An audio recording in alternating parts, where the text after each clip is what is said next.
Do you want to increase watch time on YouTube? Well, here's 5 easy tips to help you increase YouTube watch time. And if you're new, that means you're going to get to your 4,000 hours faster so that you can unlock that sweet, sweet partner program. Hey, it's Justin Brown here from Primal Video, where we help you amplify your business and brand with video. If you're new here, make sure you click that subscribe button, and all the links to everything we mentioned in this video, you can find linked in the description box below. So let's jump into it. YouTube watch time is absolutely critical when it comes to channel growth and audience engagement, whether you're a new channel or a seasoned one. Fortunately, there are ways that you can improve your content to boost audience retention and maximize your views. So in this video, we're gonna run through my top 5 that you can start implementing right now. And make sure you stick around because my favorite tip, number 5, is one that really changed the game for us. Not only boosting watch time, but making our content creation much easier and faster as well.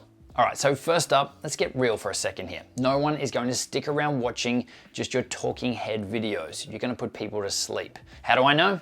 Because that's exactly where we started. And trust me, our watch time was terrible. So how do you fix this? How do you make your videos more engaging? Well, it comes down to changing up the visuals, keeping things fresh, keeping things interesting, and changing as you progress so that people keep watching.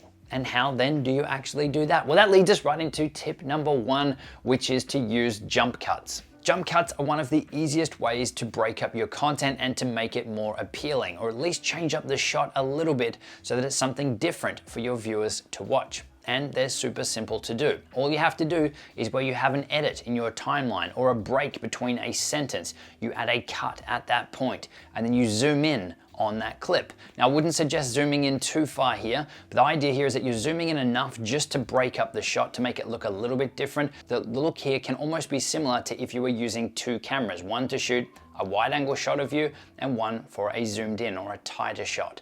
So you're essentially breaking up your static shot, you're zooming in or jumping in to a closer shot, and then you're zooming back out for the next sentence, the next paragraph. So you can constantly be jumping in and out just to break up your content and to make the shot look a little bit different. Now, depending on your camera and your editing setup, you definitely don't want to go overboard here and zoom in too much because it's likely you're going to be losing some quality. So what I would suggest is that you're zooming in, say 10%, 12%, but I probably wouldn't be going over the 15% mark because that's where you'll start to notice a drop in your quality. So for me filming here, I normally shoot with these curtains open and the light coming through, but the light can be constantly changing. So I might start a sentence and it could be really bright in here, then the next sentence could be really dark. Having that zoom in or that jump in will break up that and help mask that change in light so that your viewers aren't aware that that's even happening.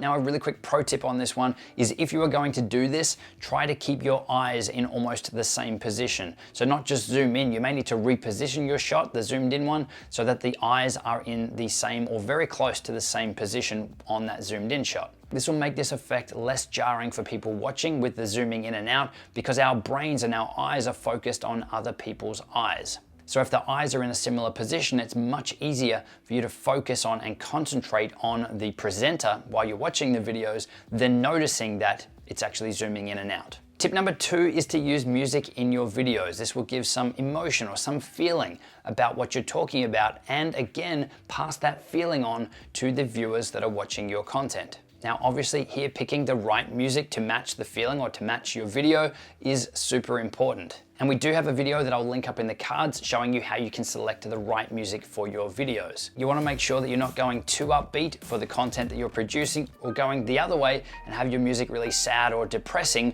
while you're trying to pump people up. And I would say if you're creating a piece to camera video like this where someone is presenting to camera, the best music is something that is barely noticeable. So it's enough there to invoke that feeling and to keep people more interested in your videos because there's something else happening, something else that is adding to the video, but is not enough for it to be annoying or too loud or distracting to take away from the content and what it is that you're sharing with them. The third one then is to use motion titles or animated titles in your videos as well. So it could be as simple as bringing up some text on screen, even just saying the words that you're saying in your video, just to help add some visual elements and to break up your shot, or to really help you hit home on a key point that you are trying to cover. Now, lots of video editing software and apps out there these days usually have quite a few presets of animated titles and things that you can use in your videos, but where I like to start is with VideoHive or Storyblocks. Both of those have motion graphic templates and title templates that you can purchase and use in your videos and customize up to match your brand. And for the most part, those look a lot better than the ones that come built in with your editing software. So again, links in the description below if you're interested in checking those out. So motion titles like these are ones that you'll see us use all the time in our videos, whether it is just to break up the shot or whether it is to help get the message across with whatever it is we're talking about. So this is a really useful and really powerful technique that you can add into your videos, especially when you're pairing that with tip number 5, which we're going to get to really shortly. The fourth one then is using B-roll or overlay footage. So this is where you've got your standard talking head piece like this, and you are overlaying other footage on top of it to really help the viewer understand what it is you're talking about. So this could be things like if you're mentioning a specific website, like primalvideo.com. We were talking about the website, you could be showing that on screen instead of just having your face talking about it. Or if you're mentioning a specific product, this is where you're showing shots of that product so that people can actually see and understand what it is you're talking about to a deeper level than you just talking about it. So with B-roll, this is something that you can usually shoot yourself, especially if it's to show off a product or something that you're talking about in your videos. Or in some cases, depending on the types of videos you're creating,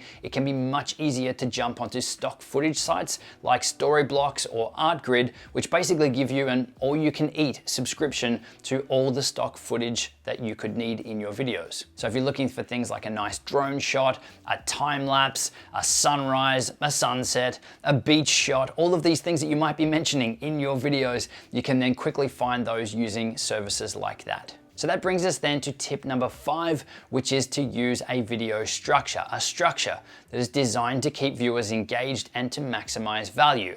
The structure itself is going to keep your viewers interested in the content for the duration of your video, whereas tips 1 to 4 are going to help people stay interested within each section of your overall content structure. Now, a big part of a solid video structure is creating what we call open loops. Now, this is essentially where you are hooking your viewer to stick around towards the end of your video or to stick around longer in your content. You might be teasing a piece of content or teasing a tip that you might share with your viewers towards the end of your video. So the idea here is that you are structuring your video up to keep people watching until later in the video. Another way that you can create open loops in your video is by changing up the way that you are presenting your content and structuring the actual content piece of your video as well. So take this video for example. At the start of the video I said that I would be sharing my top 5 tips to help you increase your watch time on YouTube. Now inherently in structuring your video with a top 5, top 10, people are going to want to stick around for those later numbers to watch longer in your video, just in case those later ones were the ones that really changed the game for them.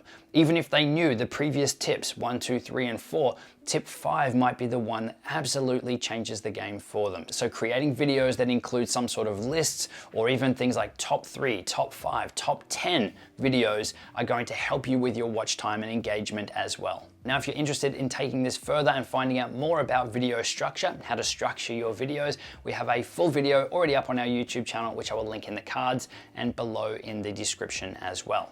So now that you know how to increase the watch time on your videos and your YouTube channel, it's now time to increase all of that traffic that you're getting. So to do that, check out the free YouTube ranking guide that is linked on screen now, which features 3 of the most powerful tools and ranking strategies to help you 10x your traffic on YouTube. And I'll see you in the next video.